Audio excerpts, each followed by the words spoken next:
Bonjour à tous, bonjour sur 20 minutes au carré, c'est notre première émission Twitch. On en est très très content. Je vous présente pour ceux qui ne sont pas de la communauté des mechas, on en parlera tout à l'heure. Je vous présente Théo Poisson, qui est chef de projet et plus chez Capsule Corp Labs, avec qui on a construit cette opération qui est 20 minutes.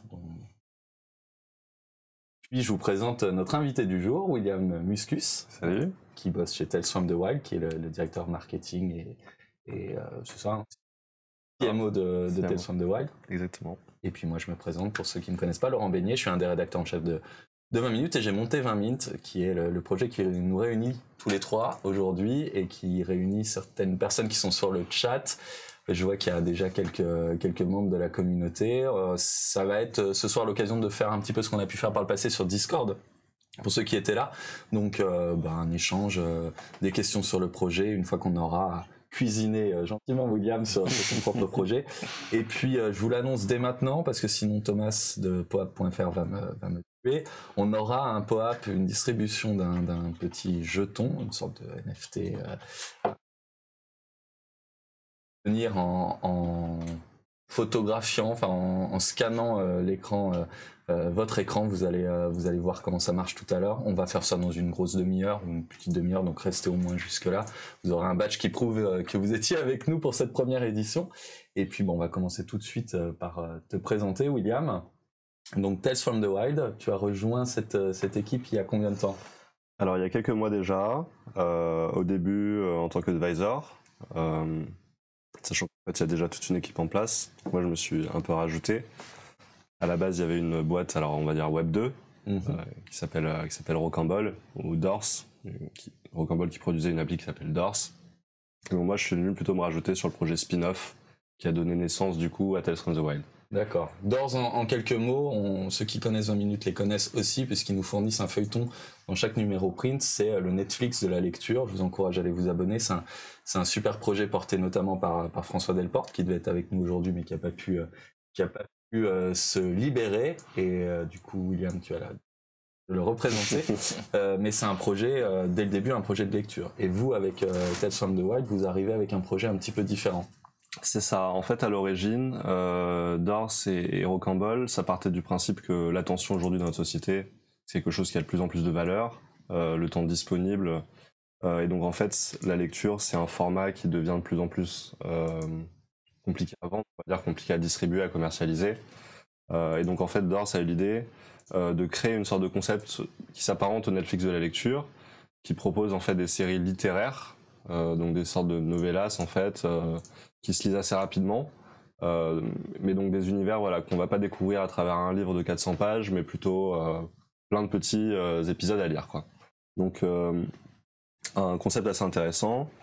Là, Dorse / Rocambole aurait environ 3 ans aujourd'hui, enfin on fête les 3 ans là, et en fait avec Tales from the Wild il y a eu un pivot complet en fait, avec l'arrivée du Web 3 et tout ce que ça offre comme opportunité, comme possibilité pour changer les modèles, pour changer les choses et pour remettre la communauté au centre. Il y a eu un pivot complet en fait, une volonté de changer de modèle. Alors je sais que Flox, j'ai l'impression que tu es là avec nous aujourd'hui. Flox, il nous a posé sur Discord, puisque on a le Discord de 20 minutes qui est disponible comme un Discord quoi. 24, 7, avec souvent du monde derrière. On a le Discord qui est disponible aussi pour poser des questions en amont, et certains d'entre eux vont poser des questions. Et Flox, tu nous as demandé, ou plutôt tu as demandé à François et à William, comment est venue l'idée. Je crois que t'es pas complètement sûr de comment est venue l'idée. En effet, moi je suis pas complètement sûr de l'idée. Moi je me suis rajouté en fait une fois que l'idée Tales from the Wild avait un peu pris racine chez les cofondateurs de Dorse. Et les cofondateurs de Tales, du coup on est 4 aujourd'hui cofondateurs. Il y a Julien, François et puis Serge, et moi du coup le 4e. Et du coup voilà, je connais pas forcément l'origine, on va dire, de cette idée. Moi je suis plutôt arrivé pour essayer de la concrétiser en fait, essayer de la mettre au monde, essayer de la faire connaître au plus de gens possible. Je vais répondre à la place de François, comme il une version bien fidèle à ses propos, mais moi je sais que quand il m'en a parlé, il se trouve que François, du coup, je vous l'ai dit, on travaille avec lui, et quand je lui ai parlé de notre propre projet Web3, il m'a dit c'est marrant, moi j'en ai un aussi, et le projet, il me l'a pitché comme il sait le faire en une phrase, et il me dit, imagine, pose-toi la question, si J.K. Rowling devait écrire Harry Potter aujourd'hui dans un contexte de Web3, comment elle ferait pour le faire? Et les pistes de réflexion qu'il avait dès le début, je pense que c'est toujours les mêmes chez vous, c'est de se dire on part de la communauté. Bien sûr. Et on part d'un truc un peu ludique. Bien sûr, nous en fait on met vraiment la communauté au cœur de tout. On pense que le Web3 en fait a le pouvoir de vraiment changer la façon dont on construit les choses, dont on construit les projets notamment. Et en fait, dans l'audiovisuel, l'entertainment, de manière assez traditionnelle, c'est un gros secteur historique et des projets ça coûte des dizaines, centaines de millions. Et puis c'est très très ciselé, très morcelé. Pendant un moment, en fait, ça va être 1 an, 2 ans, un auteur qui va écrire seul dans sa chambre. Ensuite, il va avoir une adaptation scénaristique. Ensuite, il y a la pré-prod, la prod, la post-prod, la distribution. Donc en fait, c'est un processus qui est très long, très coûteux, et puis très risqué en fait. Et puis c'est une chaîne, voilà, qui est redistribuée, mais on va dire qu'il y a beaucoup de contrôle, on va dire des grandes maisons d'édition. En tout cas, voilà, la valeur, elle n'est pas complètement redistribuée. François, à la base, justement, l'idée, elle est partie de là. Lui, s'est rendu compte que avec le Web3, il y avait la possibilité en fait d'écrire le prochain Harry Potter. Quand je dis le prochain Harry Potter, c'est pas le Harry Potter 8 ou 9, c'est la franchise. Voilà, la nouvelle franchise d'une nouvelle franchise, mais par et pour la communauté. Donc complètement changer le paradigme, ne plus créer des mondes et des histoires dans son coin pendant 5 ans, 6 ans et des centaines de millions, mais construire ça brique par brique en fait, petites histoires par petites histoires avec la communauté dès le début. Et du coup, ça change tout en fait. Donc c'est une approche beaucoup plus indé, on va dire, de la culture et un peu plus community first.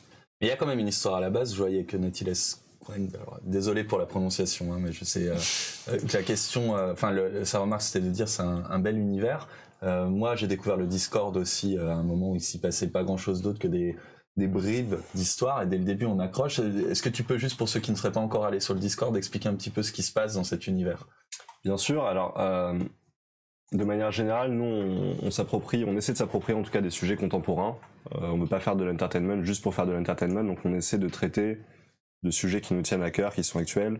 En l'occurrence, Tales from the Wild, c'est plutôt un sujet qui va parler du dérèglement climatique, qui va parler du réchauffement, et qui justement prend du recul un peu sur tout ce sujet, toutes ces discussions, en appelant la nature le sauvage, the wild, donc en faisant une distinction par rapport aujourd'hui au narratif qu'on a dans notre société. Nous, on change un peu la donne, on parle de ça en enlevant un peu ce principe de moralité de la nature. Donc pour nous, la nature est amorale, elle est sauvage. Il n'y a pas de bien, de mal, etc. Et du coup, en fait, l'homme se retrouve un peu submergé par, on va dire, une sorte de raz-de-marée sauvage, naturel, qui reprend ses droits. Et l'homme, voilà, se retrouve un peu comme une brindille, une feuille bousculée par le vent. Et nous, du coup, dans cet univers, on le rôle en fait de ce qui s'appelle les Wilders.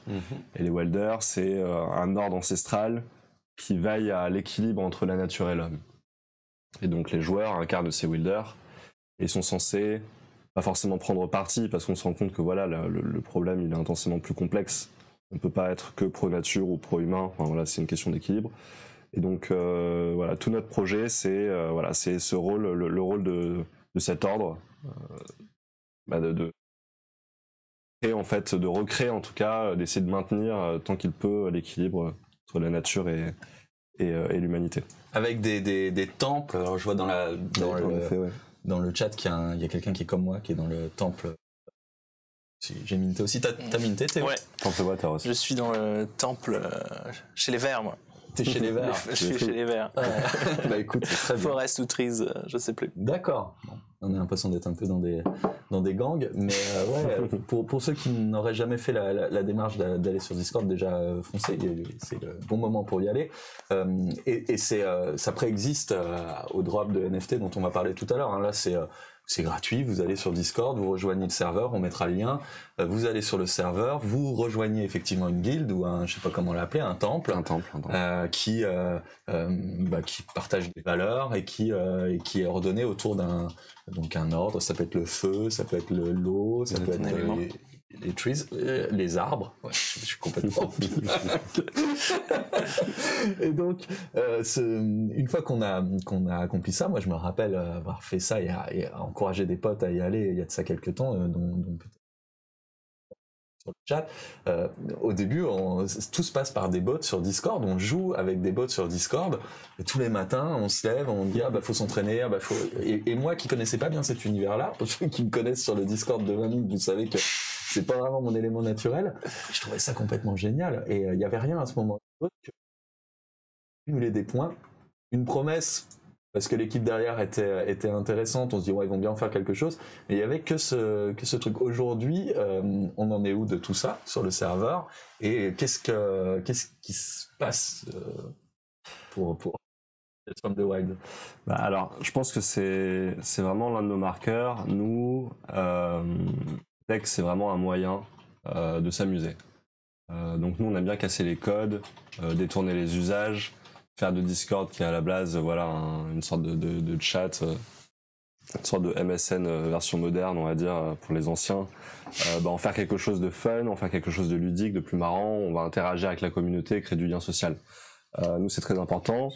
Et la façon dont on voit Tales from the Wilds, comme on l'a dit, c'est le prochain Harry Potter écrit avec la communauté.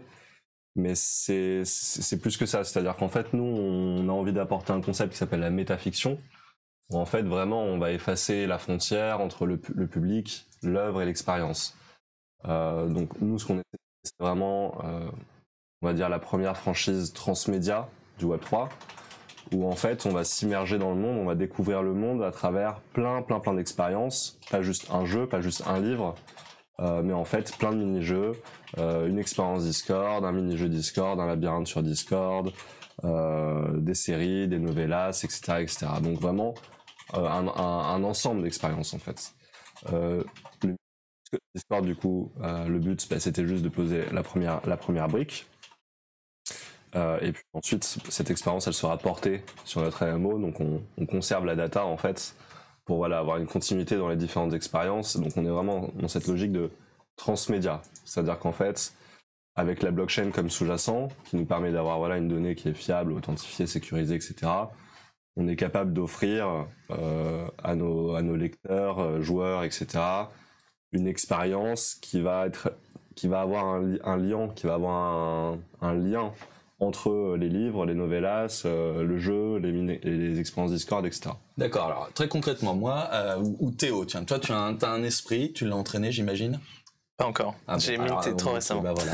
non, mais vraiment sur le Discord. Quand on choisit son temple, on nous donnait un esprit, on l'entraînait, on le faisait se battre contre d'autres esprits, il gagnait des points, il pouvait se battre contre des monstres aussi. Il y a toujours ça, des moments où on se réunit, tout le temple se bat contre un super boss, on gagne tous des points, on gagne aussi de l'argent, on s'en sert pour acheter tout ça va être transposé dans les NFT qu'on a, parce qu'on va parler quand même du drop, des NFT que les uns les autres on a minté ces derniers jours. C'est ça la finalité? C'est ça exactement. En fait, du coup, alors encore une fois, la NFT, on va dire, c'est pas du tout la finalité, c'est juste un moyen pour nous. C'est vraiment un médium qui va nous permettre d'entrer dans l'univers et de découvrir l'univers à travers plein d'expériences. Et puis ce NFT justement, il va il va engranger de la stat, de la donnée, etc. Et en effet, donc on va sortir on a déjà sorti en fait, même on a sorti notre close alpha, on a pu faire tester à nos 50 ambassadeurs, le cercle très très restreint des ambassadeurs, donc plein de combats, on a fait tourner ça pendant environ 2 semaines, on a fermé pour se concentrer sur le mint, là on est en train de préparer tout le patch, mais du coup ça va sortir. C'est quoi le patch? Je suis pas familier ça. Alors on va sortir en fait toute une mise à jour, d'accord, avec plusieurs briques de gameplay qui vont apporter beaucoup plus de profondeur, on va dire, au gameplay, beaucoup plus de richesse. Un côté aussi plus multijoueur, parce que pour l'instant c'est les briques. Nous, je pense que vous avez compris, on a vraiment une approche très très minimaliste et très modulaire. Donc on fait pas du triple A quoi. On n'a pas cette ambition, bien entendu. On commence et on veut faire ça brique par brique avec la communauté. Donc au lieu de développer un MMORPG triple A pendant des années de notre côté, non, on s'est dit on va développer des briques, on va développer un univers, et puis petit à petit la communauté va nous dire ce qu'elle veut. Et puis ce qu'elle veut, on va le développer. Voilà. Mais en tout cas, en effet, du coup, tout ce qui est fait sur le Discord va être porté. Techniquement, je vais passer les détails, mais va être porté sur le NFT du coup, le Genesis NFT. Et donc voilà, toute l'expérience, le niveau, l'argent, tout est conservé. D'accord. Je réponds juste à la personne sur le commentaire qui s'inquiète des bruits de clavier. Ça me permet de vous dire qu'on n'est pas seul dans ce studio, on n'est jamais seul sur cette planète et dans ce studio.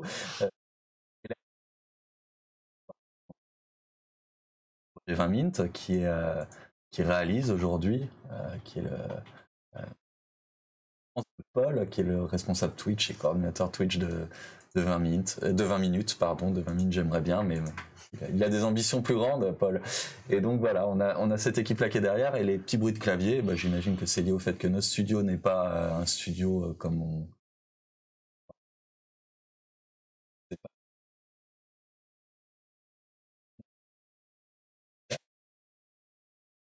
Désolé si c'est pénible, mais il faut bien qu'on vous réponde et qu'on prenne aussi vos commentaires en live.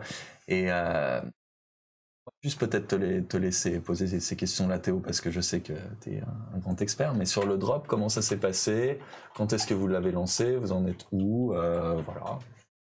Alors, on a commencé le drop la semaine dernière environ, sachant qu'on a commencé par amener en fait une vente privée à destination d'investisseurs, notamment des founders Web3, notamment d'ailleurs. Donc on a pas mal de personnes qui sont dans l'aventure, qui ont mis des packs de 15, 35, 100 NFT, donc on a fait des gros packs. Donc on a toute une pré-sale qui s'est très très bien passée. Je crois qu'on a vendu un peu plus de... Je crois environ 25% de la supply. En pré-sale. Donc en vente... En vente privée, en pré-sale privé pour les investisseurs. Sachant que du coup on a une supply qui est plutôt faible. On n'a pas été trop gourmand. Supply de 2222 NFT pour le premier drop. Voilà. On va avoir des collections avec plus, des collections avec moins. Voilà, nous on voulait construire un noyau de communauté, c'était le plus important, et puis essayer de pas avoir... de pas être une communauté trop élitiste, donc pas assez, et puis de pas être une communauté trop large, et de rater le sold out, surtout vu le contexte très compliqué, quoi.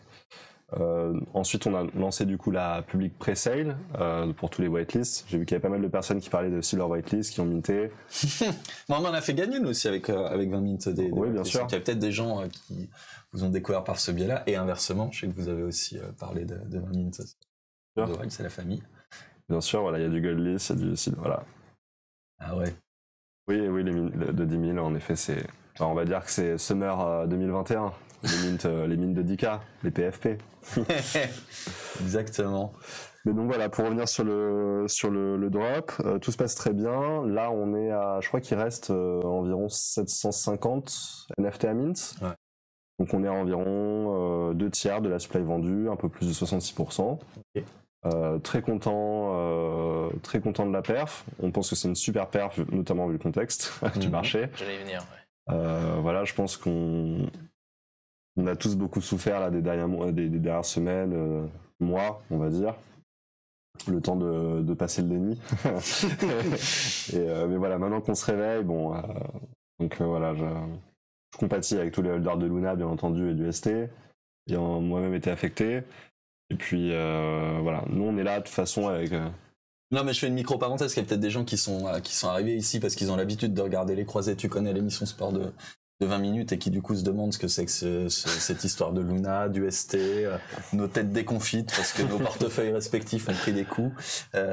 Et simplement oui, il y a eu on va dire que pour schématiser, il y a eu on va dire ça, une monnaie qui devait rester stable et qui n'est pas restée stable, qui a entraîné l'effondrement d'une autre monnaie qui la sous-tendait. On parle de monnaie, de crypto-monnaie. Qui était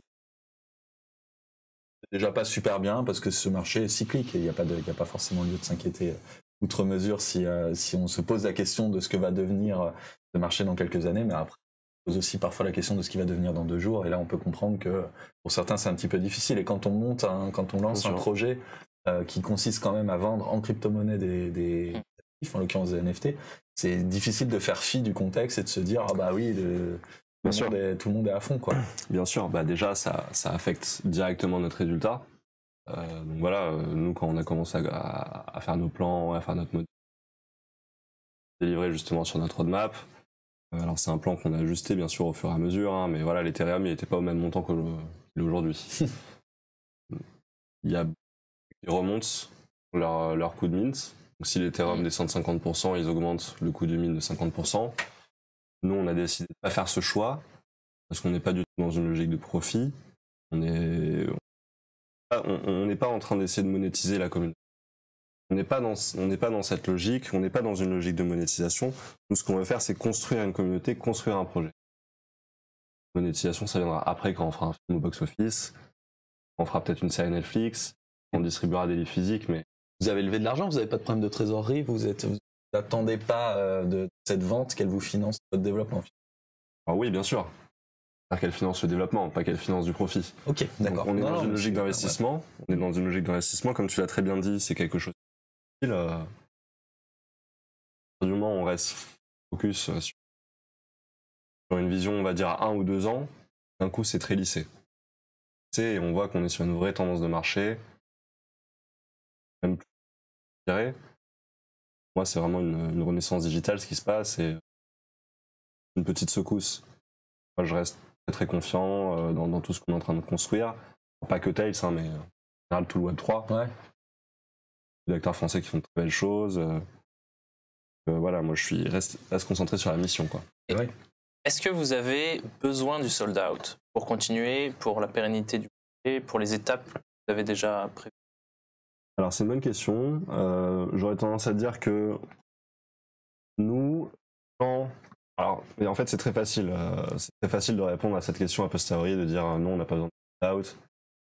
Nous, on ne comptait pas faire sold out. Voilà. Bien sûr, tout le monde veut faire sold out. Et c'est un signal positif très fort.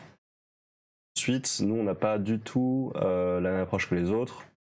Nous, on n'est pas là pour faire du pump and dump, comme vous l'avez compris. Nous, c'est project first, product first. C'est distribuer de la valeur, en fait, à ceux qui développent NFT, ceux qui participent avec nous, la communauté qui va construire et écrire avec nous. Et donc, nous, on est vraiment concentrés sur le long terme. Mais on a dit dès le début, nous, on n'est pas là pour vendre en 5 secondes. Nous, c'est pas ça qui nous intéresse. Nous, on va faire, déjà, pour commencer, on va faire une whitelist avec une pré-sale qui va s'étaler sur 2 semaines. Comme ça, les gens, ils ont le temps de mint, voilà, parce qu'on a des gens, nous, on a une moyenne d'âge qui est beaucoup plus élevée que les projets PFP, on va dire, la profil picture, les collections de 10K, moins spéculateurs, qui sont plus justement là pour le projet, pour construire, pour contribuer. Donc nous, on s'en fiche de faire un sold out en 1 jour, 2 jours, 1 semaine. Nous, ce qui compte, en fait, c'est de vendre la collection. On a le reveal qui arrive bientôt, qui arrive à la fin de la semaine. Le mint va continuer, en fait, jusqu'à ce qu'on atteigne le sold out. On continue de faire des efforts marketing. Le fait de forcément avoir fait des ventes va générer du budget et qu'on peut réinvestir dans le marketing. On s'étend notamment sur le marché US. Comme vous avez pu le voir, on a beaucoup de très bonnes nouvelles en ce moment. Donc on a rejoint le Ubisoft Entrepreneurs Lab. On va faire une petite coupure parce que c'est un truc intéressant et puis on met des signes que je lis. Je vois bien que nos micros coupent.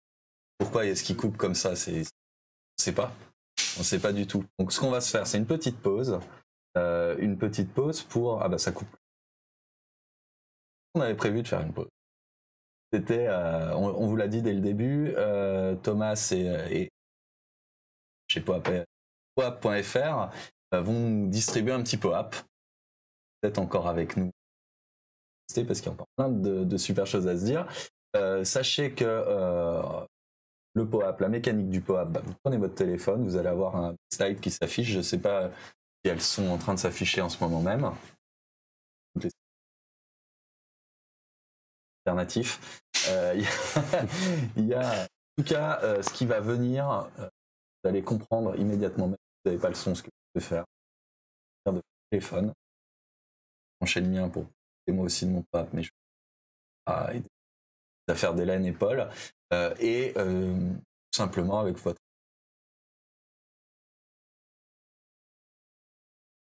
micro, je pense pas. Je le vois. Il est là.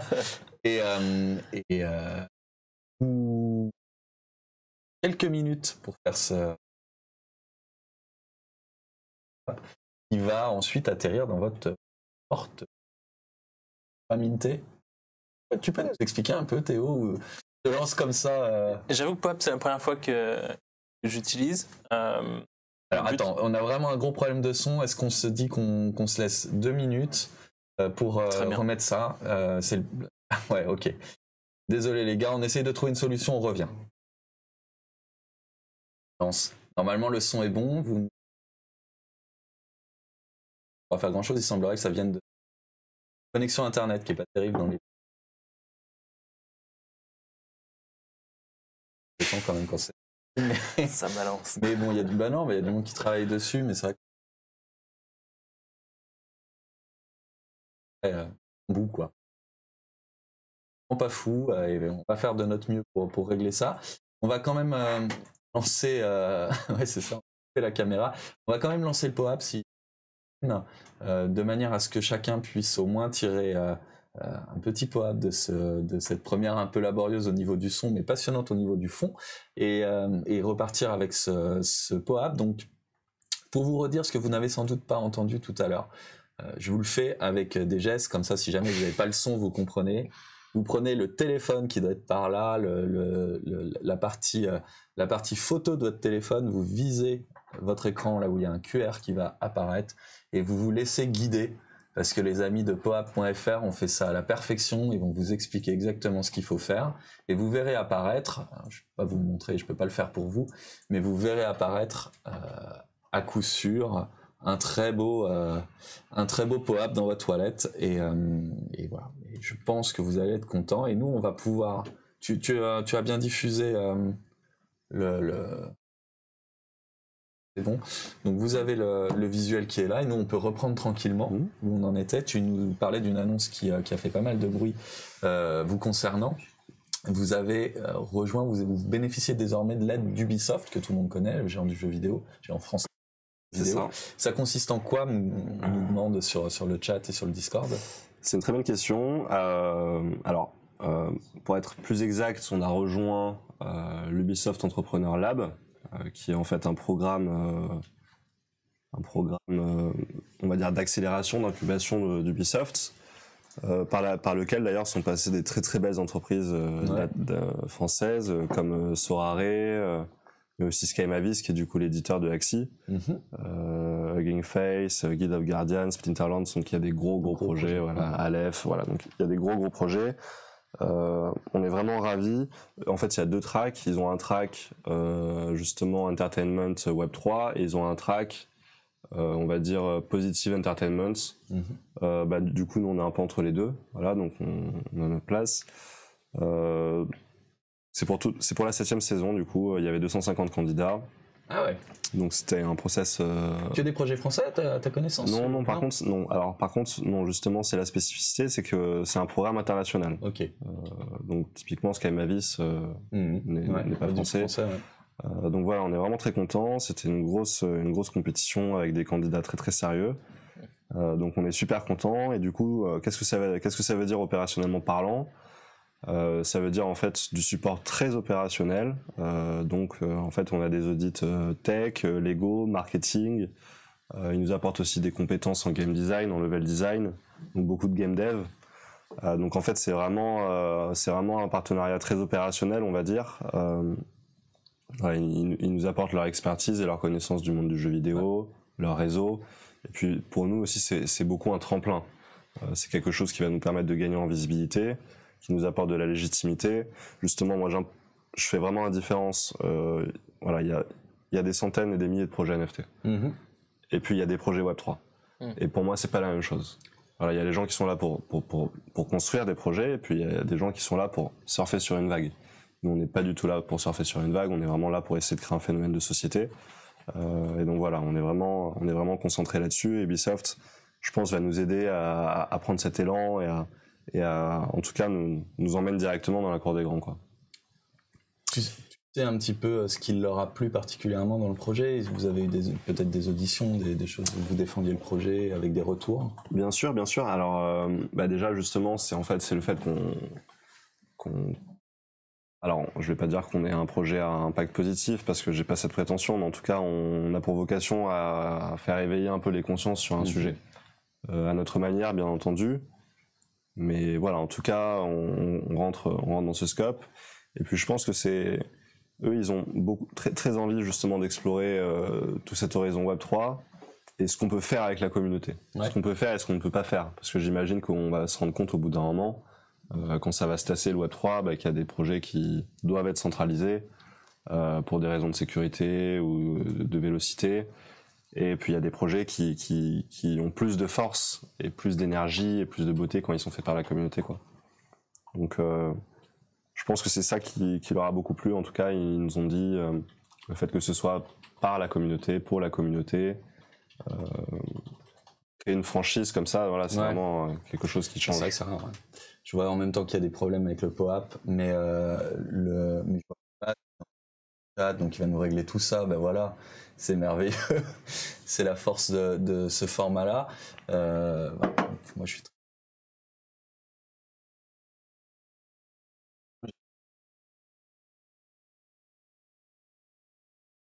bientôt avoir le reveal, parce qu'en fait c'est ça, hein, on les a mintés, mais on une sorte de livre On ne sait rien. fermé, on ne sait pas ce qu'on a minté, ce qui est Exactement. intriguant. On le saura quand? On le saura le 27. Donc le 27, on est quoi? Le 24? Ah, c'est bientôt là. Hein. Alors moi, j'ai perdu un peu la notion des jours. C'est le Web 3, hein. Voilà, mais j'ai juste des dates. Ok. Très bientôt, du coup. On a tous très très hâte. Je pense que parce qu'on a tous, donc on a tous hâte. Donc en effet, là, c'est des codex Spiritus qui du coup vont révéler le spirit qui se cache derrière. D'accord. Donc le spirit qui forcément est unique en termes de metadata. Hein. C'est tous des 101. Par contre, certains peuvent avoir la même apparence. Alors par contre, la probabilité est vraiment extrêmement faible. Ouais. Mais en fait, il y a plusieurs traits qui varient. Il y a le fond, donc le background, la rareté qui va influer sur la texture. Est-ce qu'il va être en or ou est-ce qu'il va être normal? Il y a aussi un trait de rareté. Enfin, on va dire qu'il y a plusieurs types d'esprits. Il y a les esprits courants, on va dire ordinaires, common. Et puis il y a les rares, et puis il y a les legendary. Donc voilà, il y a beaucoup d'esprits différents, avec plein de combinaisons différentes, de backgrounds différents. Et ils ont aussi chacun un âge qui leur donne une force, enfin un pouvoir, enfin voilà, des métadatas qui impactent aussi du coup sur le jeu et sur le gameplay. Moi, j'ai une grosse question de débutant. En fait, comment il va récupérer ce que j'ai gagné sur le Discord? Moi, j'ai gagné des points. J'ai battu. Il a bossé. J'ai battu Régnant pas mal que je vois sur le chat. Je lui ai mis des roosts assez régulièrement sur Discord et j'aimerais bien que ça finisse dans mon NFT. Mais comment on fait communiquer tout ça en fait? C'est nous en fait on a tout stocké dans une base chain. Voilà. Parfois la solution se trouve pas full on-chain. Mais voilà, avoir des petits, des systèmes qui font le pont entre les deux. Voilà, donc tout ce qui s'est passé sur le jeu, on l'a stocké dans une base et puis en fait on va faire un API, on va dire, on va faire un transfert de toutes les datas qu'on a, quoi. D'accord, ok. Moi j'avais d'autres questions sur le Discord qui arrivaient, donc comme le temps tourne, je les relais. On me demande pourquoi tout est, enfin pas pourquoi tout est en anglais, mais est-ce qu'à un moment ça sera en français? C'est en anglais parce que je pense qu'aujourd'hui le marché français n'est pas un marché suffisamment grand si on veut pouvoir réaliser l'ambition qu'on a, que l'équipe la founding team a de Tales from the Wild. Donc nous on s'est direct orienté sur un marché international et un marché européen. Donc voilà, English first. Ensuite bien entendu on a nos racines dans la communauté française, beaucoup.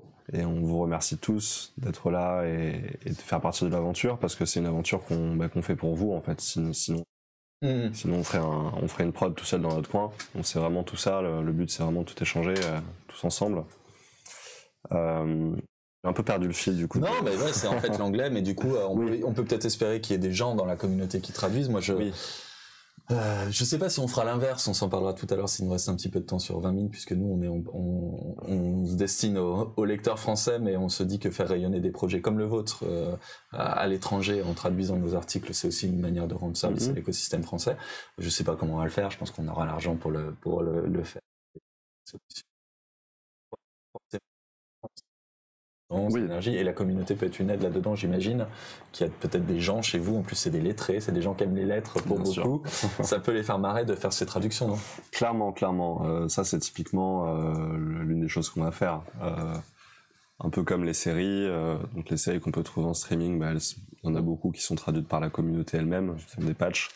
Nous, on va faire pareil. Ou des jeux qui ont des versions, des traductions officieuses. Même YouTube, hein, les sous-titres communautaires, etc. Ça marche Exactement. très fort. TEDx, voilà, pareil. Donc, typiquement, ça, c'est le genre de choses qu'on va faire avec la communauté, et puis qui sera fait de manière collégiale, on va dire, avec plusieurs relectures.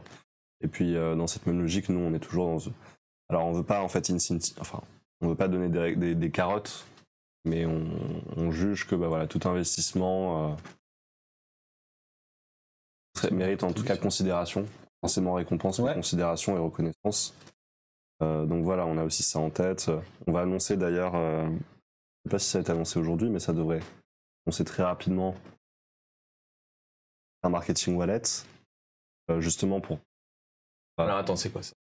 Marketing wallet, on va avoir un portefeuille dans lequel on va mint nous-mêmes des NFT. Ça, on aura un certain nombre de NFT qu'on va pouvoir utiliser pour tous nos efforts marketing pour les années à venir. On avait un peu oublié ça au début, c'est vrai. On s'est rendu compte que si on voulait pouvoir faire des contests, des collabs, etc., on stock. Donc ça va aller taper dans ce qui reste. Donc en fait, il reste pas 750, il en reste moins. Il en reste beaucoup moins. C'est un truc qu'on oublie tout le temps. Nous, on en a pris aucune pour nous. Alors moi, j'en ai acheté beaucoup, des machines. Et du coup, j'ai des gens qui viennent bosser sur le projet et qui n'ont pas de machine. On avait des whitelists, effectivement, mais on n'a pas rempli... Alors, on a prémint la numéro 20. Ah bah la plus rare. Ah ouais, on aura plein de choses à vous annoncer sur. Tout à fait, pas pour ce soir. Mais, mais effectivement, on en a gardé qu'une, la meilleure. Et c'est intéressant, effectivement, parce que plus le projet va perdurer, plus on peut imaginer que ils prennent de la valeur, ou en tout cas, ils ne sont plus mintables.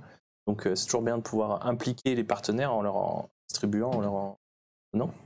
Et vous avez déjà une idée du volume pas forcément en parler Oui, alors je sais pas si l'info est sortie ou pas. Je pense qu'il va trancher, mais je crois qu'on va des plus ou moins entre 350. Okay. Je pense qu'on dans ces eaux-là, c'est moins de 5% de la supply. Le but, voilà, c'est de pouvoir... on est vraiment sur une démarche organique. C'est vraiment une grosse différence par rapport à plein de projets NFT, justement, qui font de la hype. Ils vont mettre 100 000 en budget marketing. Nous, on a navigué avec un budget marketing très restreint. Nous, on croit en le pouvoir de la communauté. C'est ça qu'on essaie de démontrer. Faire quelque chose en partant de la communauté, pas en lâchant des mallettes, quoi. Donc, au lieu de faire centaines de milliers de pubs sur Twitter ou quoi, on en fait beaucoup moins. Par contre, on donne des prix à la communauté, on les récompense pour leur engagement sur les réseaux, et voilà, et on leur remercie comme ça. On essaie d'avoir quelque chose de différent, quoi. Au niveau de l'engagement, parce qu'un projet NFT storytelling, moi j'ai envie d'en faire partie, je veux en apprendre plus, mais ce qui me freine surtout, et je parle personnellement, c'est l'investissement en temps. Comment vous abordez ça? Est-ce que si je participe à Tales from the Wild, je dois m'attendre à lire 10 minutes par jour ce qui s'est passé? Comment vous gérez ça? C'est un très bon sujet. Nous, on essaie vraiment de créer une expérience qui soit inclusive, donc qui puisse intégrer tout le monde. Il y a des gens qui viennent dans les NFT parce qu'ils vont aimer l'art, mais c'est pas des joueurs. Ils vont pas jouer. Il y a des gens qui sont plutôt des profils investisseurs. Ils se disent, moi j'ai envie d'en acheter 50, et puis si c'est des bored ape, si j'ai tiré mon ticket gagnant, peut-être que dans 5 ans je suis multimillionnaire. Alors voilà, moi je m'aventurerai pas sur prédire un éventuel retour sur investissement, parce que, entendu, voilà, Nostradamus, c'est pas trop le sens du propos. Ah, bon, on nous dit de parler plus fort, et je vois aussi que le vrai Flox de moi, oui, je suis content. Mon projet, de notre projet, il n'est pas si petit que ça, mais on en parlera tout à l'heure, là c'est pas l'objet. Mais effectivement, il y avait une autre question aussi sur la suite, c'est est-ce que vous avez prévu une appli mobile? Est-ce que ça arrive? C'est dans les tuyaux? Ouais, c'est quelque chose qui est dans les tuyaux de notre roadmap. En fait, on a vraiment plein de choses, hein, vu qu'on justement on fait plein de briques. On a plein de choses. On a plein de choses qui sont pas sur la map, mais qui sont dans notre tête. On va s'amuser, donc là, c'est peut-être aussi une alpha, mais je sais pas si certains d'entre vous connaissent Zork, des ancêtres du X Game. D'accord. Qui est l'ancêtre, enfin, on va dire, la version digitale du livre dont vous êtes le héros. En fait, vous pouvez naviguer vous êtes sur une interface textuelle et c'est une version sans graphisme, on va dire, du jeu de rôle. Vous faites des choix et vous avancez dans l'histoire. Ça, typiquement, c'est une autre expérience potentiellement qu'on va proposer. Le jeu, on va sortir l'open alpha, on va sortir une version mobile aussi. Je crois qu'on est août ou septembre là au niveau des deadlines. Voilà, donc on a vraiment tout un tas de médiums sur lesquels on va s'étendre petit à petit. Comment on fait pour séduire? En fait, moi, c'est un truc moi, je suis pas gamer. Et c'est un truc qui me surprend toujours, la différence entre les jeux, tu parlais des AAA, des jeux de malade et tout. Et là, je pense à vous, mais je pense aussi par exemple à Panda de Gabriel Mamouani, où en fait le jeu derrière, il a des graphismes assez simples, il a une expérience de jeu assez réduite, et pourtant ça attrape quoi. Les gens jouent avec ça. C'est c'est quoi le ressort? Pourquoi on peut attraper des gens avec des jeux qui sont bien moins produits que ce qu'on peut avoir à côté, quoi? Je pense qu'il y a plusieurs réponses. La première, je pense, moi j'aurais tendance à dire l'émotion, c'est l'histoire. Est-ce que la personne elle va vibrer en jouant? Est-ce qu'on va l'accrocher? Pour moi, ça c'est vraiment le gros marqueur. Et le deuxième, bien entendu, alors moi je suis un gros gamer, je suis un gros nerd. Pour moi, le deuxième, bien entendu, c'est le gameplay. Est-ce que des personnes sont là pour vendre un jeu ou est-ce que les personnes sont là pour faire un jeu? Et pour moi, c'est toujours, c'est la différence. Est-ce qu'on est là pour faire un projet NFT ou est-ce qu'on est là pour construire un projet Web3? C'est toujours différent. Nous, on n'est vraiment pas là pour vendre des NFT. On est plutôt là pour construire une franchise avec la communauté. Et puis, toutes les expériences qu'on construit, etc., ces petites briques, ces petites étoiles, on va dire, qui tournent en satellite autour de la franchise Tales from the Wild, vont dans cette direction-là, poussent dans cette direction-là. On me dit pourquoi tu as des millions de joueurs sur Candy Crush? Non, mais ça, c'est une bonne question, mais je pense que c'est des... Je pense que les boucles de rétroaction, les choses autour de la dopamine et tout ça, qui ont pu être pas mal documentées sur le casual gaming et sur... C'est des choses qu'on arrive à comprendre. C'est rapide, en fait, tu joues à 2048, tu comprends très bien pourquoi, même si tu as fait... Là, c'est quand même pas du tout cette mécanique-là qu'on active, quoi. C'est un jeu dont on pressent qu'il peut devenir quelque chose de beaucoup plus grand et on est quasiment dans la phase du padawan qui se dit bah oui, pour l'instant mes possibilités sont limitées, mais je joue avec, je vais mettre des coups de bambou si c'est un panda, ou je vais continuer à m'entraîner dans l'espoir finalement d'être au début de quelque chose, espoir qui semble plutôt bon, quoi. Mais moi, ça m'impressionne quand tu vois la concurrence, parce qu'on est quand même dans un marché très concurrentiel, où tu as le temps dont tu disposes pour jouer, pour t'informer, pour faire autre chose que ton travail, quoi. Il est par tout le monde. Je veux dire, de Netflix à tous les jeux vidéo. Et c'est parfois des solutions qui ne sont pas nécessairement ultra abouties, qui créer une addiction ou un attachement. C'est pas une addiction, justement, un attachement hyper fort. Et avec vous, je l'ai vu sur le Discord, c'était quand même assez limité, les interactions possibles. Tu avais des gens qui passaient du temps à dessiner des personnages, à écrire des suites à vos histoires. Enfin, c'est fou, je trouve. Oui, on a une communauté qui est assez incroyable. Long is the pass, hein, vous connaissez tous, pour nous aussi. En effet, c'est vraiment un marqueur.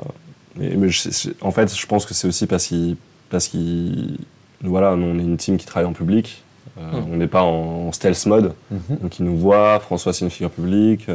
Moi, un peu moins parce que je suis arrivé un peu plus récemment. Mais Julien aussi est très, très impliqué. Et donc, on est tout le temps en face, dans les rangs, en fait, dans la communauté, en train de travailler à construire ce projet avec eux. Je pense que ça change. Ça change un peu tout, parce qu'il y a un affect direct qui se crée.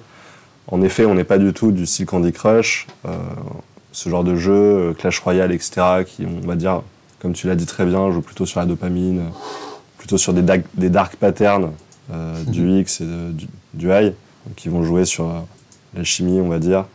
Nous, c'est pas du tout ça. Nous, on va chercher l'émotion, le social, l'affect, et puis la reconnaissance. C'est-à-dire, ces personnes, voilà, on les fait construire quelque chose avec nous pour de vrai. On n'est pas dans juste une expérience passive. Donc ça change complètement le rapport. Et puis toutes nos expériences aussi, c'est des expériences qu'on essaie de construire multijoueurs.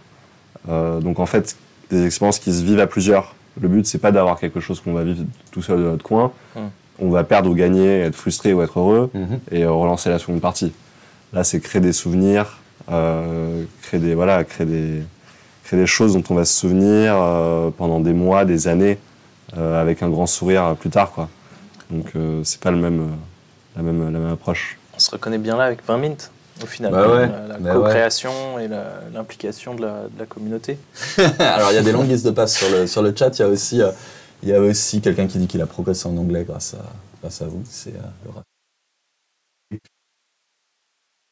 C'est fort, je vais parler plus fort. Et on a Temple du Feu. Étant moi-même membre du Temple de l'eau, c'est pas des gens que j'ai spécialement envie de relayer en ce moment, mais bon, voilà. Vous êtes quand même les bienvenus, les gars, ou les filles. Et voilà, moi j'avais une dernière petite question, parce que le chrono tourne. On parlait tout à l'heure de J.K. Rowling et de ce qu'elle pourrait faire avec des outils du Web3.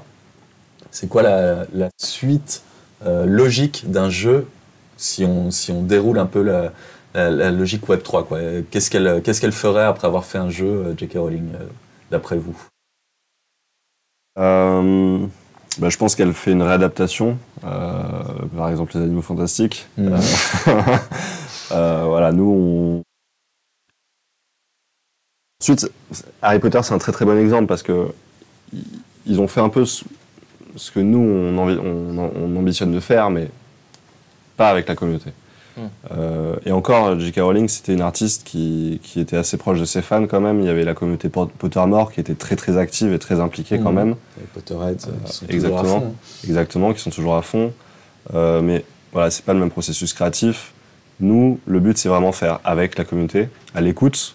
Donc, par exemple, le jeu, on va développer, on va rajouter des briques de gameplay. Donc peut-être une brique RPG, peut-être une brique élevage, peut-être une brique base management. Donc en fait, on va rajouter des expériences de gaming pour plaire à plusieurs publics, mais on va sortir des nouvelles qui vont permettre de découvrir notre univers à travers la lecture, mais aussi potentiellement des séries, des films, etc. Parce que nous, à la base, on vient de là, on vient de l'audiovisuel.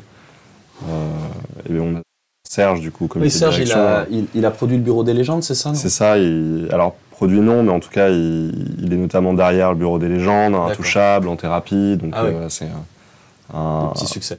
Voilà, des petits succès, considéré comme l'un des grands financiers du cinéma français.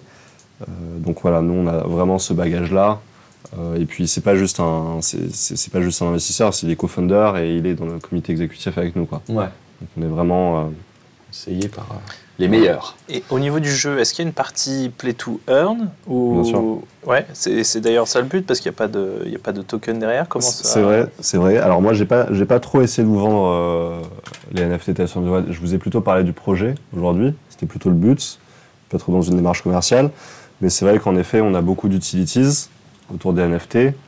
Pour le public, du coup, c'est vrai que j'utilise beaucoup de gros mots. Les utilities, c'est, on va dire, des cas d'usage ou des avantages que vous procurent vos NFT. Et nous, on en a plein. On en a pas mal. Déjà, la première, c'est impacter la création de l'univers. Donc, vous avez accès au channel privé de l'équipe de production. Vous coécrivez avec l'équipe de production. Donc, voilà, vous êtes dans la conversation du responsable de prod, etc., qui dit, bon, et là, comment on fait? Qu'est-ce qui se passe, etc. Ça, déjà, c'est une première chose. Et puis, il y a toute une partie, justement, earn. C'est-à-dire que aujourd'hui, voilà, on est tellement assailli, on a tellement peu de temps à donner que le temps a une valeur énorme.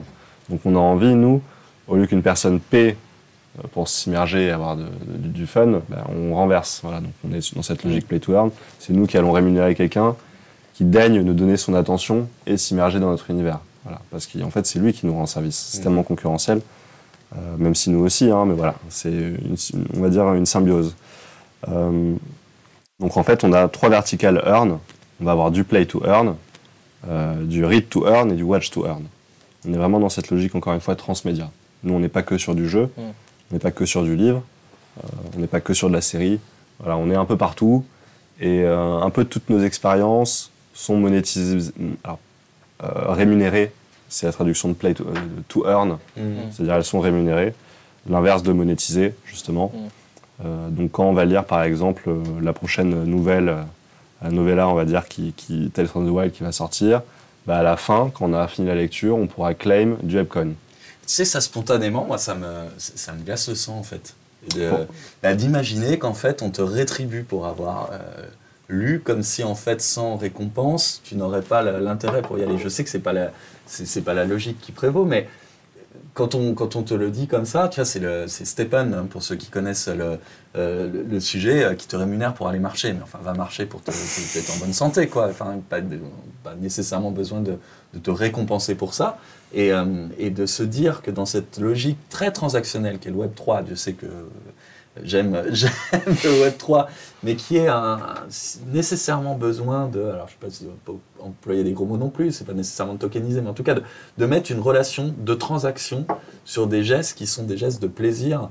Moi je paye pour lire Doors, et je trouve que c'est normal, et spontanément je trouve ça un peu, tu vois, contre-intuitif de me dire on va me rémunérer pour regarder assez. Bien sûr, c'est très intéressant. En fait, c'est un autre modèle économique. Nous, développe la franchise en levant initialement des fonds à travers la vente de NFT. Donc on n'a pas forcément besoin de monétiser les œuvres, en tout cas moins, ou en tout cas différemment. Et voilà, ce qu'on peut dire, c'est on va financer cette franchise notamment à travers la vente de NFT, les ventes du marché secondaire, les revenus du jeu, etc. Et puis tout ça, ça va générer des revenus pour les détenteurs de nos NFT. Mais du coup, voilà, on est encore une fois dans une relation symbiotique, c'est-à-dire on leur dit pas, s'il vous plaît, venez, la partie earn, elle est réservée aux holders. Donc en fait, c'est pas comme si on distribuait. En fait, au bout d'un moment, la personne, elle vient, elle construit la franchise avec nous, elle nous a fait confiance, elle nous a aussi apporté confiance et financement initial. Et nous, en fait, on rétribue ça. On rétribue son temps, on rétribue son investissement, parce qu'en fait, pour grossir, on s'est beaucoup reposé sur la communauté, on doit beaucoup à la communauté et à tous les membres, tous les ambassadeurs, les membres des temples. Et donc, on n'est pas dans le même modèle.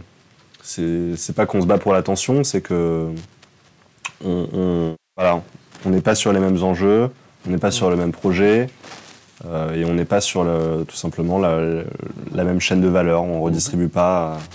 C'est Web 3. Elven Nanoak qui dit tu peux lire et faire des retours sur la prépublication, ça a une valeur énorme pour le projet.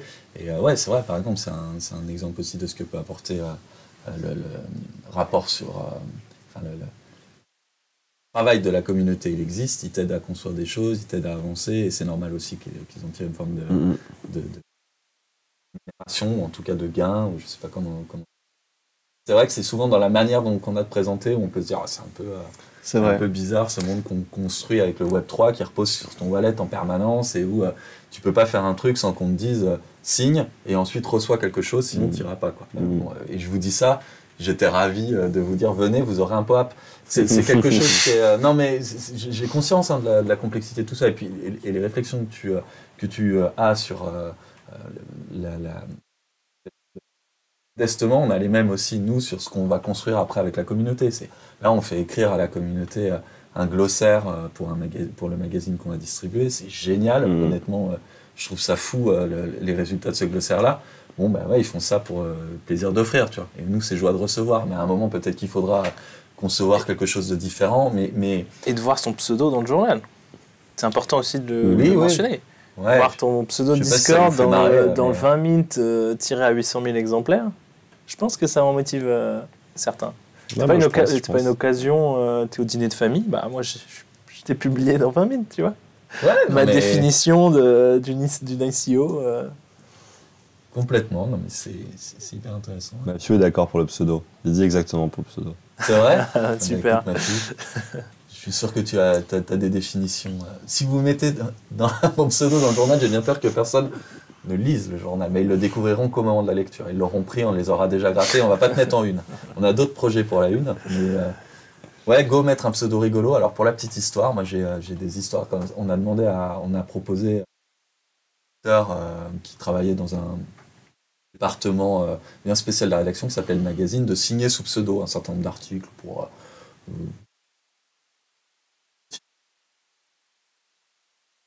pseudo. Au début ça allait quoi, et puis petit à petit les pseudos partaient complètement en sucette. Donc j'avais ouais, enfin je peux pas vous les donner parce que c'est pas top, mais du coup voilà, vous faites gaffe aussi aux pseudos, et si jamais vous avez des pseudos insultants, on ne pourra pas les mettre dans le magazine, on vous appellera, on vous enverra un petit message pour vous demander si vous voulez bien en changer. Merci beaucoup William. Tu voulais peut-être ajouter quelque chose, Théo? Je pourrais poser des questions toute la nuit, mais ouais. On va peut-être. Il y a le Discord pour ça. Moi, j'avais deux choses à dire aux gens qui nous font l'amitié d'être encore là. C'est la première, il reste des codex à acheter, exactement, à minter. Je vous encourage pas à le faire parce qu'on n'est pas dans les pas le droit. Les conseils financiers, on n'a pas le droit de faire ça. Donc voilà, mais je vous signale juste, chacun fait ce qu'il veut. Et puis la deuxième, c'est aller voir sur le Discord. Il y a des choses qui sont ouvertes à tout le monde, même s'ils n'ont pas le NFT. Bien sûr. Et des débats que je trouve passionnants. Et si vous aimez écrire, et si vous aimez lire, si vous aimez les environnements un peu fantasy, c'est ultra prenant. À un moment, moi, j'ai dû arrêter parce que prenait trop de temps. Un petit peu de temps. Mais ouais, je retrouvais les petites notifications. Les gars, on va aller faire un raid contre tel boss, rendez-vous à 13h. Et ça, c'est vraiment quelque chose qui m'a donné envie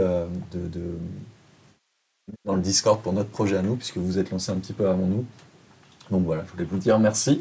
Merci beaucoup. Te dire merci précisément à toi, William, d'être venu au pied levé comme ça et d'avoir essuyé les plâtres. Même si Paul et Hélène font un super boulot, j'ai conscience que c'est pas forcément toujours simple avec la tech. Conscience aussi qu'on n'est pas forcément encore très nombreux. J'espère qu'on sera. Soyez là, c'est tout qui comptait. C'était un plaisir, c'était vraiment un plaisir. Et puis on se fait un point d'étape quand ça avance. Parfait, je vais vous tenir au courant. Merci encore pour l'invitation, c'était vraiment un plaisir. Partagé. Super. Puis, voilà, et puis moi, alors, je pense que tu auras l'occasion de reparler de 20 minutes, mais 20 minutes, mais en tout cas, voilà, un projet que nous on suit aussi avec beaucoup d'attention, et dont Tails aussi fait bien entendu partie. Ouais, il y a des machines chez vous. Il y a des machines chez nous, bien entendu. Voilà, c'est que des rêveurs et des écrivains de notre communauté, donc je pense qu'on est tous présents.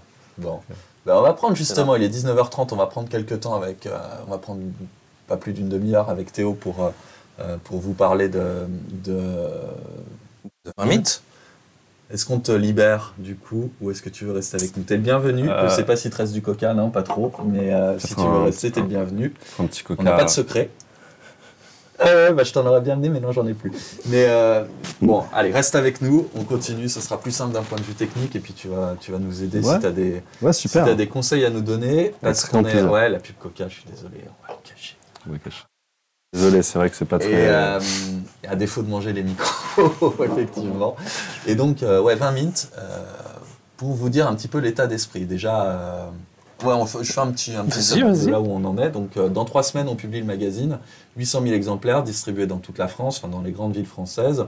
24 pages consacrées au Web3, à l'intérieur duquel on va retrouver pas mal de contenu à destination des gens qui ne connaissent pas cet univers-là. Et vous jouez vachement bien le jeu de la démocratisation des sujets, de la pédagogie. Je vous le disais tout à l'heure, le glossaire. Enfin, moi, je suis fan. J'apprends des trucs, ce qui est super. Et surtout de vous voir échanger pour la précision de telle ou telle définition, je trouve ça dingue. Parfois, les définitions doivent être un peu longues à caser, je vous le cache pas. Moi, j'ai des préoccupations très terre à terre. J'ai 24 pages. C'est un produit physique. Avec ses limites, je ne sais pas où on va mettre tout ça. Il y a d'autres projets qui voient le jour. Il y a Marc sur le Discord qui nous a proposé une animation sur la Une qui est assez dingue. Une fiction, moi je trouve ça aussi super chouette, qui nous permettrait de comprendre, d'imaginer des usages du Web3 demain si tout se passe bien. On a Laure aussi qui est journaliste chez nous, qui bosse sur un truc un peu plus dark side du Web3. Qu'est-ce qui peut se passer si le Web3 part en sucette? C'est hyper intéressant aussi parce que c'est pour ça qu'on fait cette démarche-là, c'est pour se dire... Si collectivement on a conscience des risques qui pèsent, on peut peut-être faire en sorte de peser sur la machine et d'avoir une version du Web3 qu'on nous promet et qu'on attend tous. Donc Ça marche super bien. Globalement, après la petite déception de la première consultation, où bon, moi j'étais un peu déçu de moi-même, quoi, d'avoir fait cette espèce de concours de popularité où on vous avait demandé de choisir 20 intervenants. On en tient compte, hein, on va avoir 3 questions à haut. Michael Canu nous a donné son accord d'élève pour intervenir, pas parce qu'il n'a pas envie, mais parce qu'il a un emploi du temps complètement j'ai l'impression. Confirme. Ouais, tu confirmes. On cherche Frisk Corleone, voilà, si vous voulez nous aider là-dessus. Vous l'avez mis dans la liste, donc bon, on va essayer de le contacter. Pour l'instant, un peu galère, mais on perd pas espoir. Voilà, il y a d'autres noms qui sont en cours d'intégration dans nos articles, ou simplement de prise de contact pour voir ce qu'on peut faire. Non, mais on va y arriver. Mika Canu, je vois Usul qui nous dit... C'est évident, hein, pas de souci. Et en fait, il y a aussi des choses qui fonctionnent moins bien. C'est pas de votre fait. J'espère que c'est pas trop d'une autre non plus. Mais c'était un peu la surprise. On me dit de parler plus fort, je hurle. C'est que la commercialisation du numéro se passe super mal. En fait, je peux témoigner que l'équipe commerciale chez nous se démène. Mais je suis assez surpris de voir la frilosité des marques, alors qu'elles soient natives Web3 ou qu'elles soient parmi ces marques grand public qui commencent à monter des projets, des trucs dans le métaverse, des drops de NFT. Ça parle beaucoup, mais quand on leur demande de nous accompagner sur ce premier numéro pionnier, on n'a pas de... on n'a rien en fait, on n'a rien qui vient. Et je vous parle de ça, pas pour m'apitoyer, mais c'est parce qu'en fait, une partie de la suite du projet, elle repose sur cette commercialisation-là. Donc elle nous prend, moi elle me prend beaucoup de mon énergie, réfléchir à comment recontacter des gens que je connais pour leur dire ouais, ça serait vachement bien quand même de prendre au moins une pub, parce que moi j'ai une direction qui veut que le numéro, si on... sortir, il n'y a pas le moindre doute sur le numéro du 16 juin, j'espère que vous avez compris ça, mais sur les prochains, ça marchera que si on a une commercialisation qui permet au projet de s'autofinancer, voire même de dégager des petits bénéfices pour alimenter le fameux fonds Tout à fait. sur lequel on bosse. Hein. Donc voilà, je vous dis ça, je ne suis pas sûr qu'il y ait des gens qui sont en mesure d'acheter une pub là tout de suite, sur le chat, mais ça c'est juste pour vous tenir aussi au courant de ce qui va moins bien, parce que un projet c'est des moments d'euphorie. Le drop c'en était un, grâce à vous. Vendre tout ça en si peu de temps, c'était dingue. De voir derrière l'impatience d'être sur le Discord et de communiquer, c'était vachement bien. La création du magazine, on est dedans. Moi c'est une partie que je connais un peu mieux, ça m'excite, mais évidemment toujours un petit peu moins que En revanche, le marché, c'est claque, quoi. On nous a accompagnés sur la première et c'est super, mais en dehors, il n'y a rien pour l'instant. Donc l'état d'esprit et les angoisses. On a bossé aujourd'hui avec Théo sur plein de trucs, mais mon état d'esprit général était un peu affecté par ça, quoi. Oui, mais c'est important d'être transparent aussi. On a toujours promis un numéro financé grâce à ce drop à la communauté. Maintenant, il faut le pérenniser. Ça passe par commercialiser des espaces de pub. C'est secret le prix d'une pub. Mais non, c'est pas secret. C'est sur notre site. C'est 10 000 €. 10 000 une page. Mais je vois des commentaires, je pense, qui ont raison.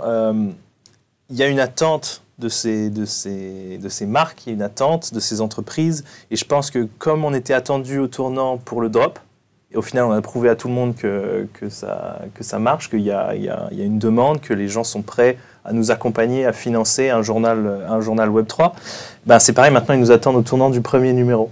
Donc est-ce que tu penses qu'en prouvant ce qu'on sait faire, ce que vous savez faire à 20 minutes, avec le premier numéro Web3 et grâce à la communauté des mécas complètement, est-ce que tu penses que ça peut débloquer les choses ? Oh ouais, moi j'ai cet espoir-là qu'en fait les gens verront le premier numéro. Mais en fait, moi non, mais je sais, c'est pas mon argent, donc peut-être que c'est plus facile à dire, mais je me dis, ce premier numéro, il a un côté un peu historique, quoi. On va le distribuer.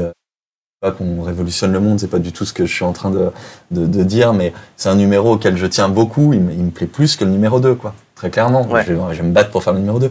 Mais ce numéro 1, il dit quand même quelque chose d'assez génial, quoi. C'est la première fois, c'est un tirage assez dingue. Il y a des gens qui vont avoir la surprise, parce que nous, on est au courant de ce qui va se passer le 16 juin. Mais 99% de notre lectorat, il va arriver le matin pour prendre son 20 minutes. Il va se dire, qu'est-ce qu'ils ont fait? N'importe quoi.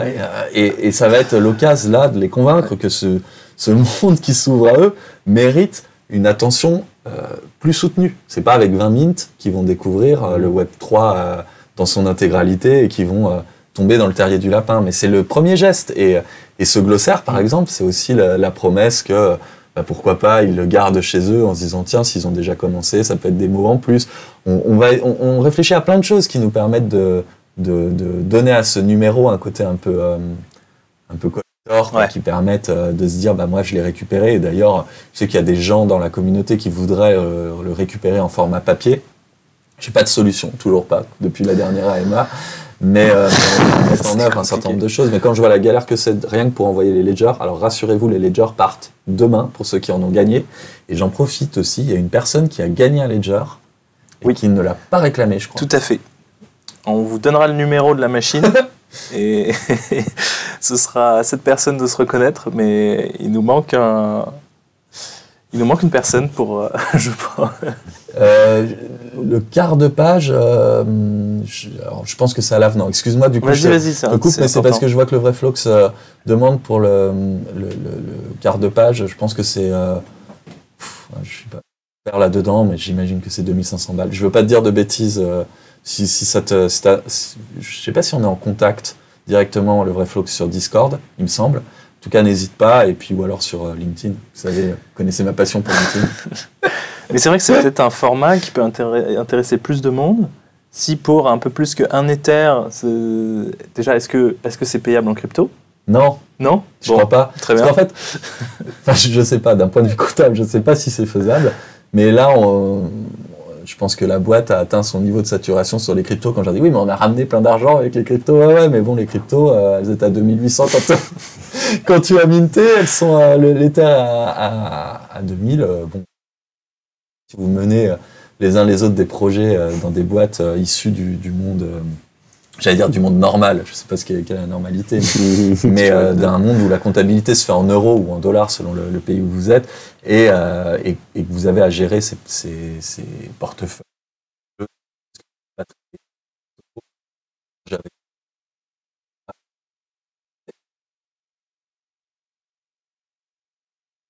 Donc, 1800, Ether, écoute, tu vois. Mais donc... La blague de la soirée. Non, je déconne. Non, mais on n'a pas perdu l'argent, ne vous inquiétez pas pour ça. Mais, gros problème de son, c'est reparti. Je parle, plus fort, encore. Bref, voilà, vous voyez qu'on n'est pas abattu. On va continuer à bosser pour pérenniser, puis surtout faire un beau premier numéro. Donc on va lancer des nouveaux thèmes aussi dans la semaine, des nouveaux chans sur le Discord. Et demain on voit Laurent en Ferrari. Ouais, je sais à peine conduire, donc si tu me vois en Ferrari, il y a un problème. Mais non, mais il n'y a pas de problème, on fait le numéro 1, on se bat pour avoir un joli fond pour que vous puissiez aussi vous amuser avec la DAO qu'on vous prépare avec Théo, qui est toujours dans les cartons. On en annoncera le fonctionnement le 16 juin pour que vous restiez avec nous après la parution. On va aussi, ça c'est bon, j'ai trouvé grâce à mon patron la solution pour cet été, pour qu'on continue à faire vivre la communauté. Cette émission, on se dit qu'on va la faire toutes les semaines, en tout cas tant qu'il y aura du monde. Et du son. Et du son. On va la faire toutes les semaines avec à chaque fois un invité. Donc je crois que l'invité de la semaine prochaine... c'est un projet que vous connaissez bien, c'est MetaFight. Voilà.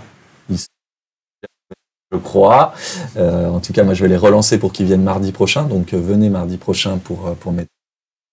Et puis, on aura d'autres invités du monde du Web3 qui viendront qui viennent. Et ça nous rapprochera de la rentrée où j'espère pouvoir assez vite... avec Théo, vous revoir pour vous annoncer la suite de cette aventure, qui sera assez marrante, j'en suis sûr. On a plein d'ambitions. De toute façon, je pense que les uns les autres, vous voyez bien comment ça se passe en ce moment sur le projet. les projets en ce moment, on profite pour construire, quoi. Il faut qu'on maintienne un niveau d'activité qui nous permet de pas nous inquiéter. Puis il y a ça aussi au niveau des marques et des annonceurs. C'est que la tendance du marché, enfin, c'est pas que nous, c'est pas que ils nous attendent au tournant, c'est aussi voilà, la tendance du marché qui fait que dans les directions, ça doit freiner des cas de fer. Ouais, tu vois ça aussi toi, sur les projets ? Je pense que c'est voilà, une frilosité à l'investissement, si je peux le dire comme ça, c'est clair. qui est due à la baisse. Moi, je dirais même jusque dans les communautés, ça se sent. C'est-à-dire même moi, je trouve que ça affecte le comportement des gens. Sur Discord, il y a beaucoup moins de messages, beaucoup moins d'interactions. Les gens, je pense, ont essuyé pas mal de pertes et se sont un peu mis en boule quelque part. Mais ouais, non, c'est pareil. Hein. Franchement, t'as pas envie d'ouvrir ton CoinGecko le matin quand quand tu sais que ça part en rouge, tu te dis bon, aujourd'hui, je vais pas regarder mon tel. Je vais plutôt essayer de passer du temps en famille. Je pense, voilà, en effet, c'est des cycles. Faut aussi savoir écouter le marché, quoi, et pas aller à l'envers, respecter le marché, quoi. Jamais pisser contre le vent, on m'a appris ça assez jeune, et c'est un sage adage. Ouais, je nuancerais quand même sur le fait que peu importe ce que le marché fait, ça rejoint ce que tu dis, c'est toujours le temps de construire, c'est toujours le temps de prendre un peu en arrière, de voir un peu ce qu'on est en train de faire, où on va, poser des questions à notre communauté. Et après, oui, c'est vrai que d'un point de vue perso, on a moins tendance à s'investir dans ce monde de la crypto et du Web3 quand on est dans le rouge. Je pense surtout les nouveaux entrants. Si c'est votre premier crash, si vous étiez full farming stable en UST, c'est la leçon... C'est la grosse leçon douche froide, mais ce que ce que tu en retires en leçon, je pense que c'est un prix aussi, et il faut garder ça en tête. Bon, c'est une maigre consolation pour beaucoup, mais moi personnellement ça m'a appris énormément. Je suis dans la crypto depuis hyper longtemps, j'avais aucun fonds à l'époque, j'étais content de faire des x2 alors que j'aurais pu faire des x5000 avec le recul, mais voilà, tu apprends tout de suite ces choses-là. Et il faut persévérer. C'est un beau message. C'est clair. William, on réclame ton Genesis NFT. Oh là, oui, j'ai vu qu'il y avait dans le chat soupçon de promesses non tenues du côté de William, fils caché de Serge Gainsbourg, 100% de chou. Ça y est, ça taille. Ok, c'est parti là. C'est pas faux. Et n'hésitez pas avec les questions aussi, questions sur 20 minutes. Alors, c'est vrai que normalement, c'est les questions de 20 minutes d'abord. Hein. Bon, j'ai pas du tout envie de poser des questions. Et non, mais vous avez plus de questions sur 20 minutes. C'est fini. Il y a le Discord pour ça, cela dit. Hein. On est là tout le temps. On va évidemment continuer. Le Gauthier est là quand même beaucoup. Moi, je suis là.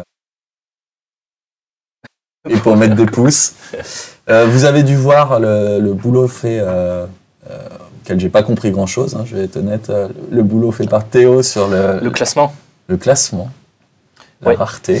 Alors, je peux en dire un mot. On est content d'avoir sorti ça, certes avec un tout petit peu de retard, mais on voulait se poser, consulter la communauté. C'est quelque chose qui est rarement fait. En tout cas, je l'ai peu vu sur d'autres projets, de consulter la communauté pour l'établissement du classement. Moi, ce qui m'intéressait surtout, c'était valider le concept. Comment on a... Ah oui, c'est Théo, hein, c'est pas Gauthier. Merde, on aurait dû se représenter plusieurs fois. C'est Laurent. Laurent et William. mais oui, au niveau des rangs et du classement, ce qui m'intéressait, c'était plus de valider le concept, le calcul en règle générale, et après les pondérations, on ne pourra jamais satisfaire tout le monde. J'ai eu des bons échanges avec quelques personnes qui challengeaient le poids du clavier, etc. Pourquoi pas, je suis d'accord, mais après, si on se lance dans ce niveau de détail, on risque d'avoir le classement dans 3 semaines, une fois qu'on a tenu 15 votes différents pour la pondération de chaque trait. Donc voilà, on l'a publié, vous en aviez envie, et on a préféré le publier tout de suite. De toute façon, le sondage nous a montré qu'il y avait beaucoup de oui sans rien changer. Donc j'espère que le classement vous plaît, et on travaille, petit exclu, sur une nouvelle version du site internet qui viendra quand elle viendra.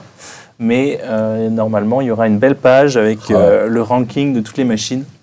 Tu as vu la page il m'a préparé une version avec des design. post-it sur Miro. Là, j'avais l'impression d'être un vrai start-upper. J'étais impressionné par la méthode de travail. Laurent a fait son premier workshop du X-Design et ça lui a beaucoup plu. Et voilà. Moi, je voulais dire sur le ranking que la première version était nulle et qu'en fait, refaite pour que j'ai un top 10. Ah, évidemment. Et ça, c'était vraiment sympa. Vous avez votre tableau des raretés aussi. Ouais, bien sûr, on a un petit tableau des raretés, avec vert, rare, voilà.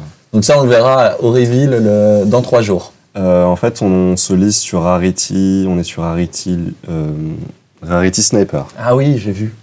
On est sur Rarity Sniper, d'ailleurs, on fait Vous étiez en première page, là. On fait une petite campagne, ouais.